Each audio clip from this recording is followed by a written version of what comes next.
L'homme au volant s'appelle Ray. C'est un agent de la DEA. Pour attaquer un repère de trafiquants, lui et son collègue portent des chemises à fleurs et se garent à une station-service. Ray demande à l'employé de faire le plein, mais l'homme dit qu'il n'y a plus d'essence et l'envoie ailleurs. Mais Ray insiste pour aller aux toilettes, affirmant qu'il doit entrer dans la station à tout prix. L'homme sort une arme et le menace de partir s'il veut vivre, sans voir qu'il est lui-même visé. Après avoir neutralisé l'homme ensemble, Ray et son collègue signalent aux autres agents d'agir immédiatement.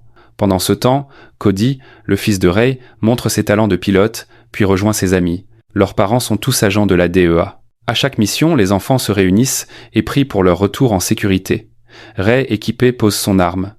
Un autre agent lance une grenade dans la maison. Après l'explosion, il fonce pour éliminer les trafiquants. Les gardes extérieurs sont déjà neutralisés. Grâce aux renseignements, ils ouvrent une entrée secrète cachée dans l'entrepôt. En descendant l'échelle, ils découvrent un vaste espace souterrain. Ils marchent longtemps avant de rencontrer les trafiquants. Ils tirent rapidement pour tuer les ennemis. Mais un trafiquant appuie sur le bouton d'une bombe. Ray et les autres, terrifiés, courent vers la sortie. L'onde de choc les rattrape presque. Ils s'échappent de justesse en rampant. Une fois dehors, tout le monde pousse un soupir de soulagement. Quelqu'un plaisante même sur l'excitation du moment. Mais les renforts des trafiquants arrivent à l'improviste. Pris par surprise, les agents se ressaisissent vite et contre-attaquent. Après avoir repoussé l'ennemi, ils soignent un agent touché, mais il est trop tard pour le sauver. Ailleurs, Cody et ses amis sont en classe. Soudain, le professeur appelle gravement Jessie. Au bureau, Jessie trouve sa mère en larmes, qui lui annonce la mort de son père. Quelques minutes plus tard, les autres enfants apprennent la nouvelle. Ils sont trop tristes pour parler. Pour consoler Jessie, le groupe va à l'église. Ils le serrent dans leurs bras, l'encourageant à être fort. Il rentre très tard, ignorant que Ray est mort d'inquiétude. Voyant son fils, il demande pourquoi il ne répondait pas. Cody veut expliquer, mais voit du sang au cou de son père. Voyant l'inquiétude de son fils, Ray dit vite que la balle n'a fait que les rafler. Il souligne que c'est dangereux ces temps-ci, les trafiquants pourraient se venger. Il a parlé aux autres parents, tous les enfants doivent rentrer directement après l'école. Cody n'est pas d'accord. Il pense que Jessie a besoin de ses amis. De son côté, le chef Benito rassemble ses hommes, furieux qu'il y ait un traître parmi eux. Ce traître a contacté la DEA, causant la destruction d'un repère. Tous leurs efforts sont ruinés. À part celui qui a tué l'agent, tous les autres sont suspects. Benito se fie à son instinct pour trouver le traître. Énervé, il ordonne à un homme de tuer son propre cousin. Il dit vouloir tester sa froideur et sa cruauté. L'homme réussit l'épreuve pour l'instant. Mais en réalité, c'est lui le traître. Le lendemain soir, il se gare devant un restaurant. À l'intérieur, il feint de téléphoner et dit à Ray, qui dîne à côté, que Benito le soupçonne. L'homme trouve trop risqué de continuer à espionner. Ray ne le force pas, mais demande des nouvelles des repères. Il nie, disant qu'il n'a qu'un seul indice utile. Benito a une sœur nommée Lia. Elle n'est sûrement pas simple. Toutes les informations sur elle sont très protégées. Il y a des raisons de croire qu'elle est encore plus corrompue. Sur ce, l'homme parle premier. La scène change, Cody et ses amis se réunissent après l'école.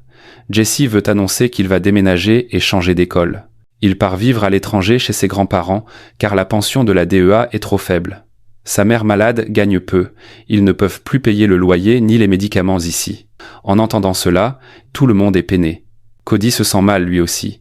Après l'école, il en parle à son père. Ray dit qu'il est déjà au courant. Il ira les voir avant le départ de Jessie. Cody demande si la DEA ne peut pas aider cette pauvre famille. Ils ont pourtant saisi beaucoup d'argent liquide lors du raid. Ray répond que c'est de l'argent public. Il sert à payer des infos et traquer les trafiquants. Il comprend que la famille de Jessie est en difficulté. Il essaie donc de lever des fonds, tout le monde fera de son mieux pour aider. Cody, impuissant, demande à son père « Si tu meurs, je perds mon soutien et je devrais vivre de charité ». C'est dur à entendre, mais pas faux. Le soir, Ray boit avec un collègue pour noyer son chagrin. Il dit qu'il n'est pas un bon père et qu'il doit beaucoup à Cody. Ce qui l'inquiète le plus, c'est que Cody veut suivre ses traces. Ce travail est trop dangereux, et Cody est très téméraire et imprudent. Il refuse que son fils fasse ce métier, mais en y réfléchissant, il se trouve cruel. Le lendemain, Ray entraîne des élèves à la lutte. Quelqu'un demande pourquoi Cody ne participe pas. Les yeux de Cody brillent, mais Ray dit que ce n'est pas encore le moment. Il l'a juste emmené visiter aujourd'hui. Sur le chemin du retour, Ray voit que son fils est triste. Il sait qu'il veut devenir plus fort. Avant qu'il ne parle, un collègue appelle. Ils viennent de démanteler un nouveau repère et ramassent le butin. Ils appellent Ray pour le rassurer et l'invitent à venir voir s'il y a des indices. Ray raccroche et demande à son fils s'il veut venir. Bien sûr, il veut y aller. Bientôt, ils arrivent au repère. Ray demande au collègue comment ils l'ont trouvé. Le collègue dit que c'est assez drôle. Quelqu'un a vu un drogué dormir dans la rue et a appelé la police. La police a suivi le drogué jusqu'au repère. Puis le collègue emmène Ray discuter ailleurs. Le regard de Cody se fixe sur les liasses d'argent. Une idée audacieuse germe immédiatement dans son esprit. De retour chez lui, profitant d'un moment d'inattention, il photographie les indices sur le mur. Ses amis, stupéfaits, pensent que Cody est fou. Mais il dit qu'ils n'ont pas besoin de braquer les gros repères. Il suffit de trouver un endroit peu gardé. De plus, chacun a ses propres talents. Si on le fait vraiment, ce ne sera pas difficile. Lui conduit bien, il peut être le chauffeur. La fille aux cheveux courts connaît les arts martiaux et sa mère a la clé de l'armurerie. Les autres ont aussi hérité des talents de leurs parents. La fille aux cheveux bouclés demande « Et si on fait tout ça pour ne trouver que de la poudre et pas d'argent ?» De plus, pour envoyer l'argent à Jessie, il faut ouvrir plusieurs comptes et faire de petits dépôts pour éviter le fisc. Ton père faisait du blanchiment d'argent, non? Cody pense que leur équipe est quasi invincible. La fille aux cheveux courts trouve ça trop risqué. Le petit garçon noir, silencieux jusque-là, dit avec excitation qu'il a hâte d'agir. Les autres n'ont pas le choix, ils doivent participer. Au même moment, Ray rencontre la taupe. Pas pour des infos, mais pour préparer sa sortie. Il veut l'aider à quitter le gang et commencer une nouvelle vie. Mais avant qu'il ne lui donne sa nouvelle identité, un collègue signale une voiture qui approche. C'est le chaos. Ray cherche à contre-attaquer. Le trafiquant le regarde trop. Il percute le camion devant lui et reste coincé. Il doit sortir et s'enfuir à pied. Ray le rattrape, le plaque au sol et le tue sans pitié. Leur informateur allait enfin avoir une nouvelle vie. Et voilà qu'il est mort. Ray veut abattre le trafiquant sur place, mais il se retient. De retour, l'homme regarde les raflures au cou de Ray et se moque. « Tu as vraiment de la chance. » Sachant que c'est le tueur de l'agent, Ray ne peut se venger. Il ravale sa colère et interroge sur Léa. Le trafiquant ne le regarde même pas. Le collègue de Ray dit calmement que beaucoup ne parlent pas par peur pour leur famille. Craignant son entêtement, Ray choisit une approche plus douce. Il dit qu'il va faire courir la rumeur qu'il est une taupe. Il ne sera en sécurité nulle part. L'homme, effrayé, avoue que Léa a été appelée par Benito pour décrypter l'identité des agents. Alors, les familles des agents seront éliminées une par une. Ailleurs, la fille aux cheveux courts a volé la clé et choisi des armes avec Cody. Alors qu'ils sont occupés, Cody reçoit un appel de son père. Ray dit qu'il doit faire des heures supplémentaires ce soir. Il lui dit de ne pas traîner dehors. Cela arrange parfaitement Cody. Après avoir pris les armes, il localise un repère de trafiquants par analyse. Pour rester discret, ils ne prennent que des armes avec silencieux. Après s'être préparé mentalement, le petit garçon noir monte la garde dehors. Cody et les deux autres s'équipent et mettent des lunettes de vision nocturne. Ils entrent prudemment dans la maison et repèrent le trafiquant. Cody tente une attaque surprise, mais il rate. Le trafiquant, surpris, contre-attaque rapidement. Heureusement, à trois, il l'électrocute et il s'évanouit. Il ramasse l'argent, mais un autre trafiquant arrive et tire au hasard sur le groupe. Le garçon noir dehors entend les tirs et a peur. Il hésite à appeler la police. Mieux vaut la prison que la mort. Mais la fille aux cheveux courts se bat bien. Avec Cody et la fille aux cheveux bouclés, il neutralise le trafiquant. Il monte en voiture et s'enfuit. À leur base secrète, la fille aux cheveux bouclés annonce le butin de ce soir. Ils ont volé 497 $ au total. Tout le monde éclate de rire. Pas de quoi acheter une maison, à peine du papier peint. Au même moment, Babe parle au téléphone avec sa sœur. Babe pense que le braquage du repère n'est pas grave car il y avait peu d'argent. Mais Léa pense qu'il ne faut pas laisser passer ça. Il manque de respect aux trafiquants. Que les agents nettoient le repère à la station-service passe encore, mais des voleurs. Le problème, c'est qu'il y a un casque de vision nocturne sur place. C'est du matériel militaire. Comment des voleurs ordinaires l'auraient-ils? Babe pense que la DEA, mécontente de la mort de l'agent et de l'indicateur, utilise cela pour les embêter. Le lendemain, Ray apprend sur les lieux que les deux trafiquants ne sont pas morts au début. Bap les a sans doute punis pour inefficacité. Ce n'était donc probablement qu'un vol ordinaire. Pendant ce temps, Cody déjeune avec une camarade de classe et ils parlent de leurs parents. Elle vit avec sa mère, son mauvais père ne s'est jamais montré. Elle envie Cody d'avoir un père surprotecteur. Elle demande ce que fait Ray. Cody répond qu'il est chef de projet en construction. Après le rendez-vous, Cody rejoint ses amis. Ils appellent Jessie en vidéo et voient que sa situation est mauvaise. Sa mère n'a pas de travail et ils vivent dans un endroit bruyant. Le prochain braquage ne peut plus attendre. Mais cette fois, ils sont plus malins. Ils ne braqueront pas un endroit sans argent, mais là où Benito blanchit l'argent. Ils découvrent que le blanchisseur est un vieil homme. Après avoir récupéré l'argent, ils suivent toujours le même itinéraire. Ils peuvent voler tout l'argent.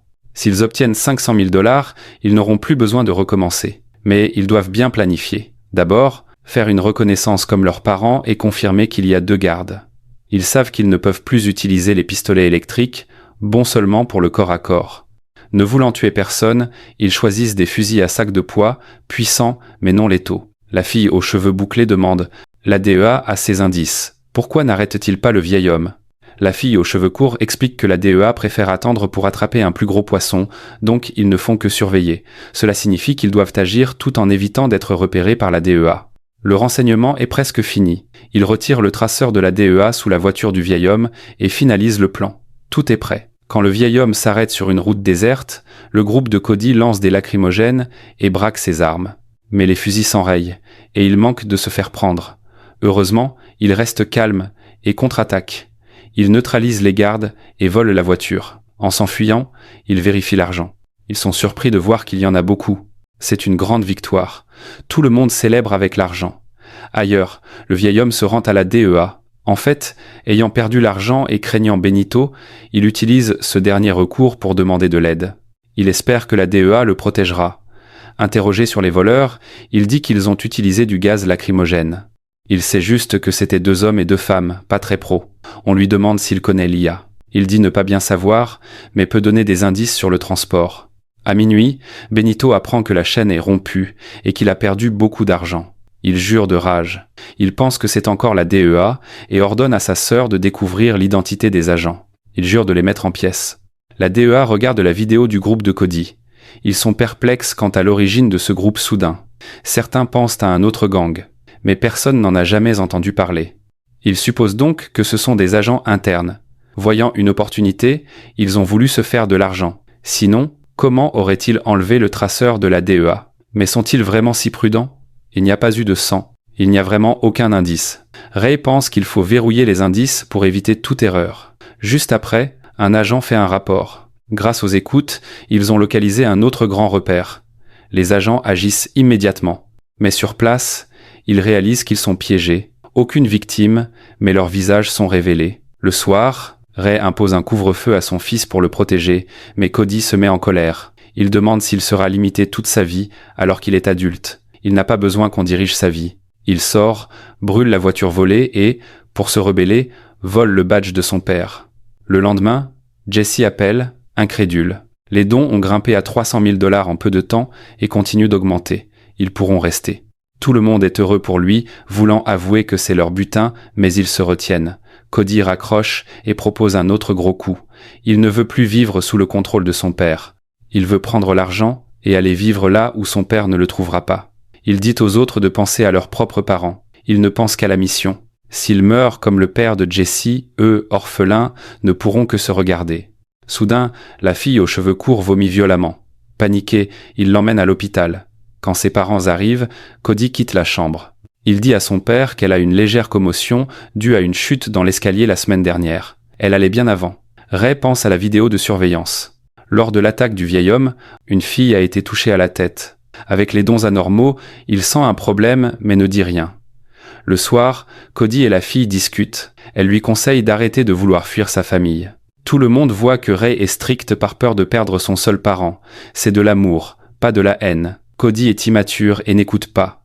Ray regarde une vidéo de lutte de son fils. Il remarque un mouvement inconscient. Par hasard, le voleur a fait le même. C'est une coïncidence, mais il décide de faire confiance à son fils. Ray va à une réunion de la DEA. Il dit que la prochaine action est cruciale. Selon le vieil homme, le camion de Benito s'arrêtera à la station-service, puis il ira sur l'autoroute déserte. C'est le meilleur moment pour agir. Cody a volé toutes ces informations juste après la réunion de Ray. Le lendemain, il en parle à ses amis. La fille aux cheveux bouclés trouve ça dangereux et refuse. Seul le petit garçon noir fait confiance à Cody inconditionnellement. Ils vont sur place et attendent le camion. La nuit, les agents sont en embuscade, attendant le camion. Mais ils ne savent pas que Cody a choisi d'agir à la station-service. Quand le camion s'arrête, Cody coupe le courant et fonce avec son ami. Ray et son équipe, surpris par la panne, envoient quelqu'un vérifier. Cody et son ami ont électrocuté le chauffeur. Ils voulaient voler le camion, mais il n'y a pas de clé. Ils fouillent frénétiquement les poches du chauffeur. Un agent crie et commence à tirer violemment vers eux. Face au feu nourri de leurs parents, Cody et son ami sont sous le choc. Heureusement, leurs parents ont éliminé pas mal de trafiquants. Ils prennent la clé et montent dans le camion. Cody, gêné par son masque, l'enlève et Ray le voit par hasard. Le père, stupéfait, ordonne l'arrêt de l'embuscade. Cody et son ami réussissent à s'échapper. Peu après, la police arrive. Le collègue demande à Ray ce qui se passe, ils étaient si près du but. Ray s'excuse sans expliquer. Cody conduit le camion à l'entrepôt et découvre qu'il est plein de drogue. Pas d'argent comme prévu. La fille aux cheveux bouclés crie « On est foutu ». Cette marchandise vaut des dizaines de millions. Les trafiquants ne leur pardonneront pas. Cody tente de rester calme et dit de ne pas paniquer. Les trafiquants ne les trouveront pas tout de suite. Ils ne doivent pas éveiller les soupçons de leurs parents. Cody rentre et se couche à l'heure habituelle. Le lendemain, le collègue fait son rapport à Ray. Tous les agents ont un alibi pour le braquage. Ils sont clairs, mais ils ont pu faire fuiter des infos. Le problème, c'est que la DEA et Bape cherchent les voleurs. Si Bape les trouve en premier, ils sont mal. Ray est de plus en plus mal à l'aise. Il veut en parler à son fils le soir, mais voit qu'il a préparé un grand dîner. Il se souvient que Cody a invité sa copine Lily et sa mère. Il doit recevoir les invités. Au milieu du repas, Lily va aux toilettes et fouine partout.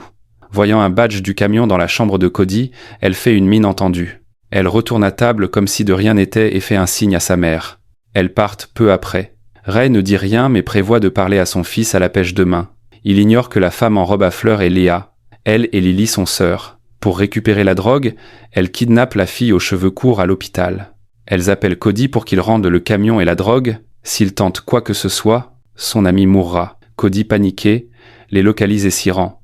Après son départ, des trafiquants entrent pour tuer Ray. Ray réagit vite et contre-attaque. Il alerte les autres et demande de localiser le téléphone de Cody. Ils s'équipent et partent. Cody rencontre Lily. Elle avoue être allée à l'école pour trouver l'enfant de l'agent de la DEA. Cody regrette amèrement. Il s'en veut d'avoir été aveuglé par la beauté. Heureusement, il est prêt. Il crie qu'il y a une bombe artisanale dans le camion. S'ils approchent, il fera tout sauter. Bape ne croit pas qu'il osera. Cody appuie, mais la mèche est défectueuse. Le feu s'arrête à mi-chemin. Les trafiquants foncent sur lui. Ray arrive avec ses hommes, accomplissant indirectement la mission. Une fusillade éclate. Cody court sauver son ami. Grâce à la couverture de Ray, il évite les balles. Les trafiquants sont en difficulté. Bape couvre la fuite de ses sœurs. Lily est dévastée mais doit partir. Cody la poursuit avec un spray. Léa sort son arme. Mais Ray l'abat d'une balle. Lily comprend que tout est perdu, laisse l'ami et s'enfuit. Ray ne la poursuit pas, mais frappe et ligote son fils. « Écoute, ils vous ont kidnappé à l'hôpital, battu et amené ici, compris ?» Le collègue a deviné la vérité mais ne dit rien. La scène change, les 4 amis fêtent la nouvelle maison de Jesse. Ils entrent joyeusement, ignorant que Lily les guette dans l'ombre. Ce n'est clairement pas fini. Le film en est arrivé à sa fin. Merci à vous d'avoir regardé jusqu'au bout. Si vous avez aimé, n'hésitez pas à laisser un commentaire ci-dessous.